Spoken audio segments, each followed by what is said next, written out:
Оримд үзэгчтэй сайхан амарцгааж байна уу? Тэрмэтгэл телевизээс нямгаар бүрөөдөж хүрдэг таны эрүүл мэнд нэвтрүүлгийн ээлжид дугаар эхэлж байна. За бид өнөөдрийнхөө дугаартаа жирэмсэн буюу бие давхар эмэгтэйчүүд жолооны ард суугатаа юуг анхаарвал зохистой. За мөн дээрэс нь нэраа хүүхдийн асаргаа сувилгааны талаарх мэдээллүүдийг хүрэхээр бэлтгэсэн. За ялангуяа анхны хүүхдээ үлгээдэн авсан ээж аваудад энэ мэдээлэл илүүтэй хэрэгтэй болов гэдэгт итгэлтэй байна. Ингээд өнөөдрийнхөө таны эрүүл мэнд нэвтрүүлэгтээ тавтай морил. Олон эмч мэрэгжилтнүүд жирэмсэн буюу бие давхар эмэгтэйчүүдийг жолооны ард суухгүй байхыг зөвлөдөг. За гэхдээ энэ нийгэмд ямар ч тохиолдолд жирэмсэн буюу бие давхар эмэгтэйчүүд жолооны ард суух хэрэг гардаг. За тэгвэл энэ нь мэдээж тухайн хүний эрхийн асуудал байгаа. Гэхдээ хүүхэд буюу өөрийнхөө эрүүл мэндэд анхааруул зохистой мэдээллүүдийг та бүхэндээ хүргэх гэж байна. За юуны төрөнд эмэгтэйчүүдийн энэ асуудлаар ялангуяа эмэгтэйчүүд жолооны ард суухдаа хэр зохимжтой вэ гэсэн асуудлуудад эмч мэрэгжилтнүүд юу гэж хариулсныг одоо харцгаая. Би бол битээ барайсаа л гэж зөвлөнө. Яагаад тэгэхээр ялангуяа Улаанбаатар хотын зам бол ерөөсөө маш их төвжрэлтэй, маш их стресстэй. Тэгэхээр л нөгөө эмгэг сэрлэг чинь дахиад л өдөөж өгнө шүү дээ. Тэгэхээр битээ барайсаа л гэж гоомаар.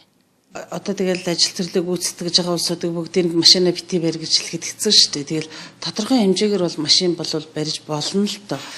Тэгвэл яагаад машиныг жоох ингээ хоригддаг ялангуяа томроод хүүхэд томроод ингээд хугацаад өгөөд ирсэн үеийн тэр зарим ээж нар баг өнөө маргаашгүй төрөхчээд машина барьцсан явж гин гэдэг жидэг. Тэгэхээр би ээж нарт хэлдгийн нөхрөөрөө сайхан үйлчлүүлээ тий. Өөрсдөө бити ингээ яваа гэд. Машин барихын ганц одоо хэцүү тал нь яадаг вэ гэхээр маш их стресст ордог байхгүй. Одоо стресс гэж одоо ярьдаг хямардаг тий. Одоо ингээ гудамжинд машин бариа явж идэг, урдуур хойгор нь хөнгөөдөг, ар өрийн жолооч шахдаг, төрдөг ч гэдэг юм уу. Ийм юмнаас болоод тухайн ээж яах вэ гэхээр тодорхой хэмжээгээр стресстэй шүү дээ одоо тий. Одоо хямралд ордог. Тэгэхээр энэ хямралд орж байгаа энэ нөхцөлийг л аль болохоор одоо хямралд орохгүй тулд аль болохоор машин бити барьж ил гэж хэлдэг. Түүнээс нэг сайхан шулуун дардан замтай тэ түгжрээ бөглөөгүй газарт бол хүн яах вэ одоо ойр зурхандаа нэг хүүхдээ сургууль цэцэрлэг түргэх ч юм уу ойрхоныхаа ажлыг бүтээх гэдэг унаа машин унахыг үгүйсгэх юм бол байхгүй.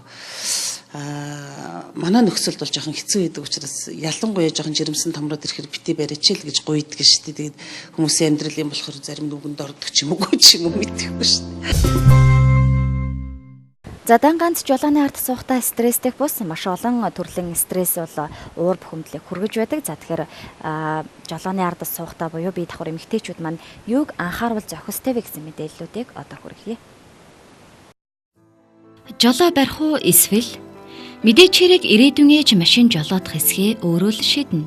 Машин бол хамгийн таатай тав тухтай орчин. Сэтгэл зүйчид машин барихад баяр баясгаланд сэтгэл хөдлөлд автаж эерэг нөлөөтэй байдаг гэж үздэг. Ялангуяа жирэмсний өмнөх үеийн амьдралын хэм маяг стил нийгмийн байдлаас холдож хөндөрөхөд тусалсан зарим зуршлын нэг нь машин жолоодох явдал байдаг. Гэсэн ч жирэмсэн үед машин барихад хүний реакц удааширч, ингэснээр биеэ илүү хүчлэх, анхаарлаа илүү төвлөрүүлэх шаардлага гардаг. Ийм учраас жирэмсний 9 сарын хугацаанд жолоо барихдаа илүү болгоомжтой, хянуур байх ёстой. Эрсдэлтэй алхам хийхээсээ илүүтэй хэрхэн зөв маневр хийхдээ анхаарлаа төвлөрүүлээрэй. Анхлан жолоо барж байгаа хүн байнга стресст ордог. Учир нь өөрийнхөө машиныг хянах, хөдөлгөөнд оролцогч, бусдыг хянах, маршрутаа тооцох, хүнд маневрууд хийх шаардлага тулгардаг. Гэхдээ анхлан жолоо барьж байгаа үеийн стресс маш өндөр байдаг тул ирээдүйн ээж, хүүхэд хоёрт хоёуланд нь ихээхэн сөрөг нөлөөтэйг анхаарах нь зүйтэй. Эмчит ханд жирэмсэн үед өөрийн хүч боломжийг зөв тооцож байх хэрэгтэй. Сэтгэл санаа тавгүй үед жолоонаарт суухын хэрэггүй. 4-5 сартай үед жирэмсний хордлогод орж дотор муухайрах, толгой эргэж бие сулардаг тул ухаалаг ямар ч эмэгтэй ийм үедээ жолооны ард суудаггүй юм шүү. Жирэмсэн үед тулгардаг бас нэгэн асуудал бол эдэмхий болох. Ийм үед өглөө өдөр оройн ундаа цагт нуусан ч юу ч идээгүй мэт байнга л өсдөг. Төрөх хугацаа ойртоход гэдэс томорсноос машинд бууж суух нь улам л төвөгтэй болж ирдэг. Заримдаа хүүхэд хүчтэй хөдөлж өвдөлтж өгнө. Энэ тохиолдолд замын хажуураа гарч зогсоод гүн амсгаавч биеэ хэвийн байдалд ортолно хүлээх хэрэгтэй. Жирэмсэн үед жолоо барихад үүсдэг бас нэг сөрөг зүйл нь машины педаль гიშгэх үед бага таацны цусан хангамж нэмэгдэж хэд ачаалал өгснөөр үр зулбах аюултай. Ийм шинж тэмдэг илэрвэл нэн даруй эмчит хандах хэрэгтэй. Мөн өөрийгөө сайтар хянаж анхааралтай ажиглаж байгаарай. Жирэмсэн үед ямар ч сэтгэл хөдлөл үнгүй. Тиймээс сэтгэл санаа өндөр үедээ өөрийгөө хязгаарлах хэрэггүй. Замын аюулгүй байдал. Норвегийн шинжлэх ухааны туршилтын сургуулийн эрдэмтэд жолоо барьж байгаа жирэмсэн эмэгтэйчүүд жирийн үеийнхээс осол гаргах эрсдэл нь даруй 15 дахин өндөр байдгийг тогтоожээ. Юу вэ гэвэл жирэмсэн үед хүний реац мэдэгдэхүйц буурдаг. Тиймээс хурдтай давхах экстрим буюу эрсдэл өндөртэй нөхцөл байдалд орохоос аль болох зайлсхийж, аюулгүй, харьцангуй тайван орчин амьдралын хэм маягийг сонгох хэрэгтэй.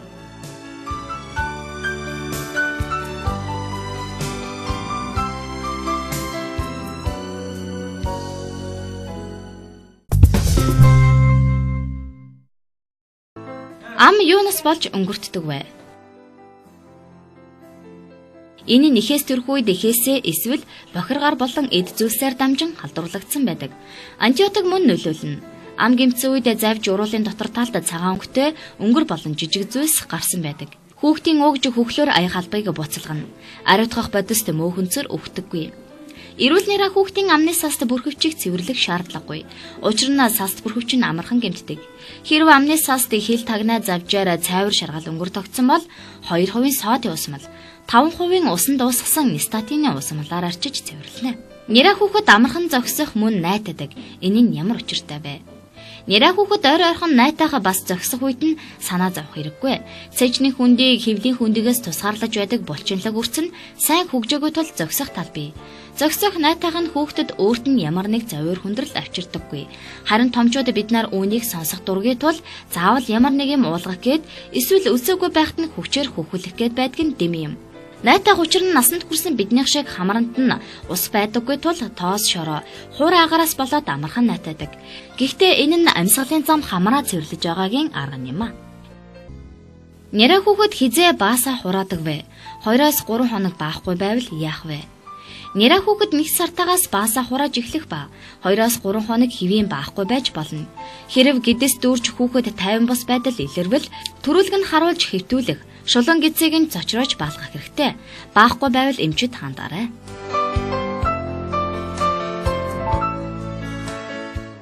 Нэраа хүүхэд уйлах шалтгаанууд юу вэ? Бүх хүүхэд л уйлдаг. Гэхдээ ямар ч шалтгаангүйгээр уйлахгүй. Өөртөө таагүй байгаа байдлаа уйлж илэрхийлдэг. Хүүхдийн уйлах шалтгаан олон. Тухайлбал өсөх, ганцаардах, даарах, халууцах, шээс баастай даав, өмдтэй байх, ядрах, өвдөх, цочих айх зэрэг үед уйлдаг байна.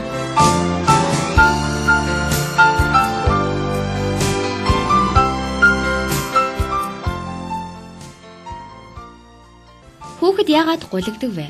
Нэрабай хүүхэл насны хүүхэд гулих нь их байдаг нь дараах анатомийн онцлогтой холбоотой. Хүнд ходоодны амсрын хунирын дутуу хөгжил, ходоодны хүндлэн байршил, хэвлийн хүндийн өндөр даралт нөлөөлнө.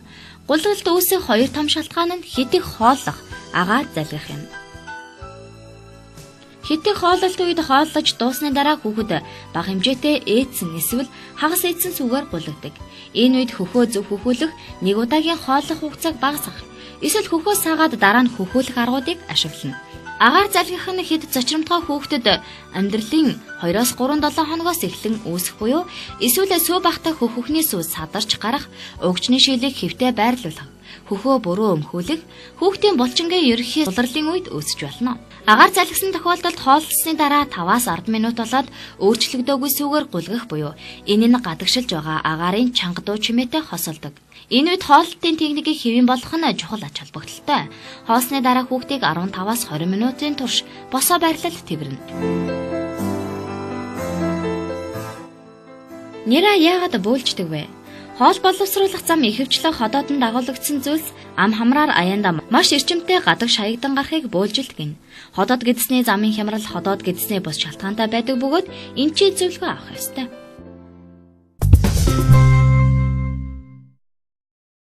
За нэраа хүүхдийг усанд оруулахын тулд хамгийн түрүүнд өрөөнийхөө температурыг бэлдэх ёстой. Дараа нь хуурай шуулах даавуу, үлгийдэх үлгийг маш дулаан байлгах ёстой. Хуурай шуулах даавуугаа бэлдэн өрөөний температур 22-оос 24 хэмээн градусын дулаан. Ус нь хүүхдээ усанд оруулах ус маань хүний биеийн температураас нэмэх хасах 5 мээр дээш доош байна. Хүүхдээ усанд оруулах усныхаа температурыг үзэхдээ тохоогоо дүрж үзнэ. Тохоо дүрж үзэхэд таны бие яг бохирсон байна гэсэн нөхцөлд хүүхдээ усанд оруулж байгаа. За хүүхдээ усанд оруулахдаа эхлээд толгоогоо хүүхдийнхээ чихэнд ус орохоос хамгаалж нэг чихийн эрхээ уруугаараа нөгөө чихийн дунд хуруугаараа таглаж өгнө. Тэгээд бүх биеийг хүүхдэд зориулсан шампунь савн хүүхдэдээ хэрэглэнэ. Угааж өгнө. Хүүхдийн сууг, цайв, чихний артал тийм ээ. Тэр хэсгүүдийг савнтай усаараа угаагаад цэвэрлээд хүүхдээ усанд оруулнаа. Нэраа хүүхдийг бол 7 хоногт 2-3 удаа усанд оруулж болно. Нэраа хүүхд чинь хүүхдээс бол нөгөө нэг хэр бол гэж гарахгүй. Усанд оруулахын гол ач холбогдол нь чирэгжүүлэх байдаг. Тийм учраас 7 хоногт 2-3 удаа усанд оруулна. Цэвэр ус болно. Хүй чинь нөгөө нэг хавчаартай байгаа шүү дээ. Хавчаар аваад эмнэлгээс гарч байгаа. Гэртээ очиод усанд оруулахдаа хөөг заавал нөгөө угаахгүй байхгүй гэсэн юм бол байхгүй. Бүгд угааж болно. Ганцхан угаасны дараа маш сайн хуурашуулах хэрэгтэй.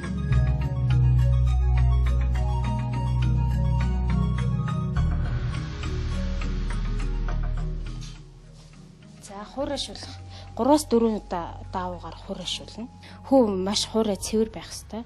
Хавчаар авснаас 7-14 хоногийн дараа хүү цуглж унана. Цуглж унсны дараа жоохон цусрахаг шүүс гарч болно. Тэрийг бохирдсон даруйд нь памперсыг, цамцыг, няран даавууг сольж байна. Хүй тойрсон тэр жоохон цусрахаг шүүсийг буцсан бүлээ усанд хөвөнгөө норгоод цэвэрлж өгнө. Янз бүрийн спирт, перкс зэргийг бол хэрэглэхийг одоо бүр дэлхийн стандартад. Нэраг үрж бол арчихгүй шүү дээ.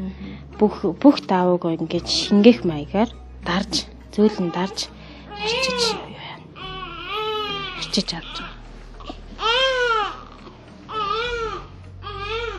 За арьсан дээр жоохон няран тууралт гэж гардаг.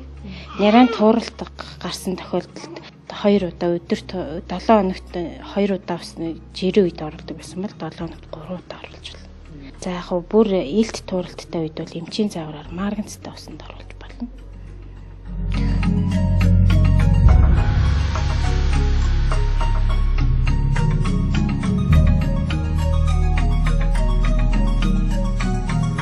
За илт хуурайшсан тохиолдолд одоо ингээд хүүхдийн арьс ингээд хуурайшсан голцруутсан байдаг шүү дээ. Тийм тохиолдолд бол хүүхдэд тос төрхөн. Тэрнээс биш усанд оруулах таланд бол туслахгүй. За ам хамрыг гэх юм бол амнаас ам нөгөө хөхүүл хүүхдээс айгүй ам өнгөртдөг. Хилэндээ үр цагаан тий. Тэрийг бол хүүхдийн амыг буцсан усаар халбагны шин жоохон маарл оргоод хүмүүс савхмуудыг бас ашиглаж юу яаж болно. Одоо нөгөө манай ээжүүд нэг гадуур их зарагддаг шүү дээ. Ийм үзүүртэй хөвөн бөмбөлгтэй. Тэрэнд бас маарл оргоод буцсан усаар хилний өнгөрийг цэвэрлж арчиж өгнө. Хамрыг бол илт таны хамарт хүүхдийн чинь харахад хамарт нь нус илт найна харагдсан тохиолдолд зулын голоос арай бүдүүн хэмжээтэй хөвөнгөө имрээд мөн адил буцсан усандаа нэг удаа дөрж хамрыг нар зүү эргүүлж оруулаад нар буруу эргүүлж татаж авч хамрыг цэвэрлэнэ.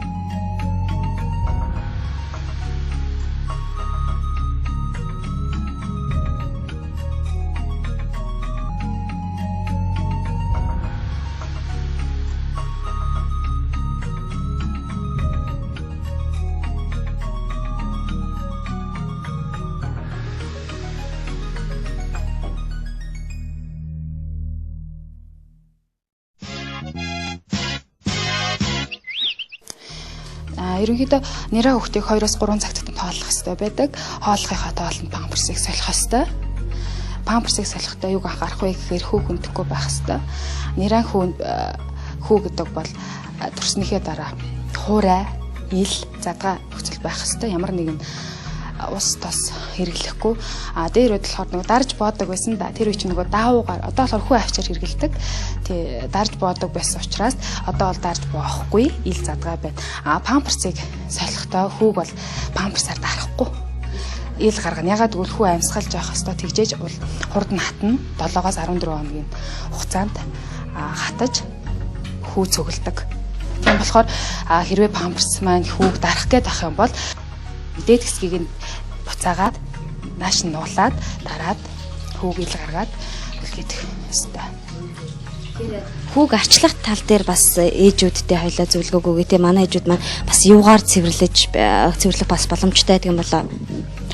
За хүүг бол шаардлагатай тохиолдолд цэвэрлэж угаагаад усанд оруулчих болно. Харин хүү цугласны дараа хүүнээс эдээ шүүс юм уу ямар нэгэн гарсан тохиолдолд цэвэрлэж болдог. Хүү ил задгаа ил хуурай байх ёстой.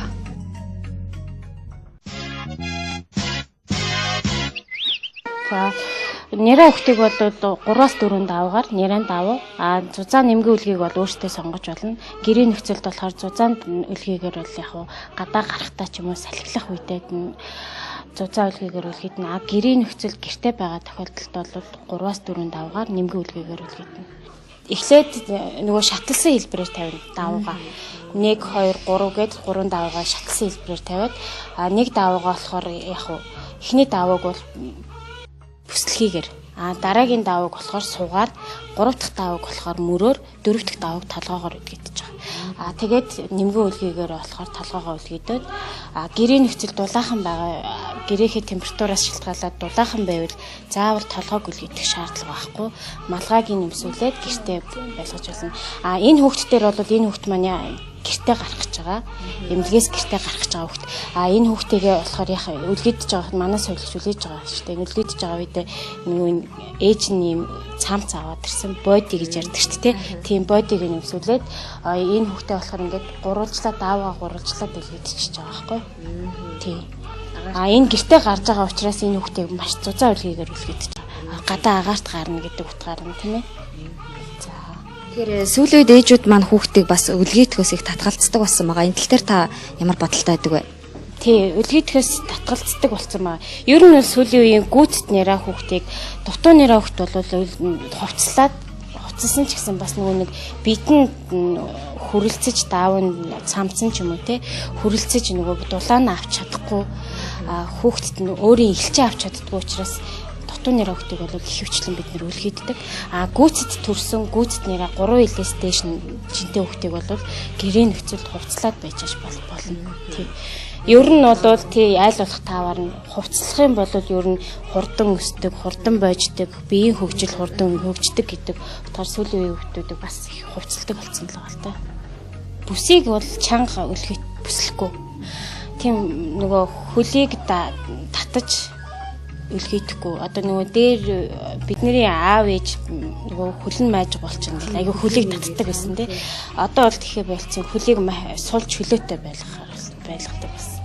Тий.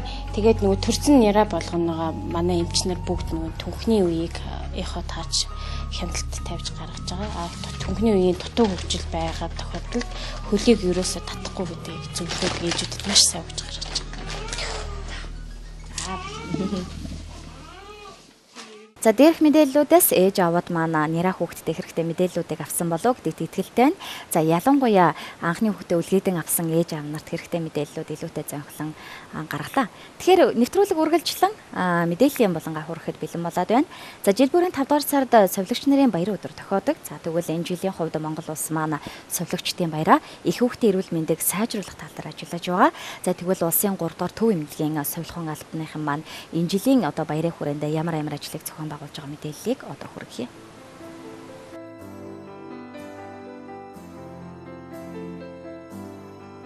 Олон улсын совилогчдын өдрийг дэлхийн нийтэд нэгдсэн үндэсний байгууллагын тогтвортой хөгжлийн зорилтод хүрэхэд совилогчийн оролцоо сэдвийн хүрээнд тэмдэглэж байгаатай холбогдуулан олон улсын совилогчдын өдрийг эрүүл мэндийн салбарын хэмжээнд их хүүхдийн эрүүл мэндийн совилгын тусламж үйлчилгээний чанар хүртээмжийг сайжруулах урандаар үйл ажиллагаа зохион байгуулагдаж байна. Тэгвэл улсын 3 дугаар төв эмнэлэг дараах чиглэлээр совилгын тусламж үйлчилгээг үзүүлж байна. Жирэмсэн ихэд зайлшгүй шаардлагаар эмнэлгийн тусламж үйлчилгээ үзүүлэх явцад их барих шаардлага тулгарсан үеийн бэлэн байдлыг хангах ажил, мөн их нэраа хүүхдийн тусламжийн тандалт судалгаа, үнэлгээний үйл ажиллагаа, их хүүхдийн тусламж үйлчилгээний чанар аюулгүй байдал зэрэг дээр анхааран ажиллаж байна. Мөн мэдрэлийн мэс засал, уушиг судлалын тасаг, бөөр дотоод шүүрлийн эргэтэн судлалын тасаг, хоол боловсруулах эргэтэн судлалын тасаг, зүрхний мэс заслын тасаг, эрчим дэмчилгээний нэгдсэн тасаг, харвалт шигдээсийн тасаг, ерөнхий мэс заслын тасаг, зүрх судасны эмгээгийн тасаг гэх мэт олон тасгуудад их хүүхдэд ээл тэврүүнүүдийг тогтчулан өгчээ. Үзэгчдээ таны эрүүл мэнд нэвтрүүлгийн ээлжид дугаарын дөрөв өндөрлөж байна. Бид өнөөдрийнхөө дугаартаа жирэмсэгчүүд буюу бие давхар эмэгтэйчүүд маань жолооны ард суугатаа хэрхэн бие авч явах ёстой. За мөн дээрэс нь эрүүл мэндийн талаас мэдээллийг төлөхөд хүргэлээ. За мөн дээрэс нь няран хүүхдийн асаргаа сувилгааны талаарх мэдээлэл зөвлөгөөнүүд хүргэлээ. Дараагийн дугаараар эргэн уулзтлаа түр баяртай үзэгчдээ та бүхэндээ эрүүл энхийг хүсье.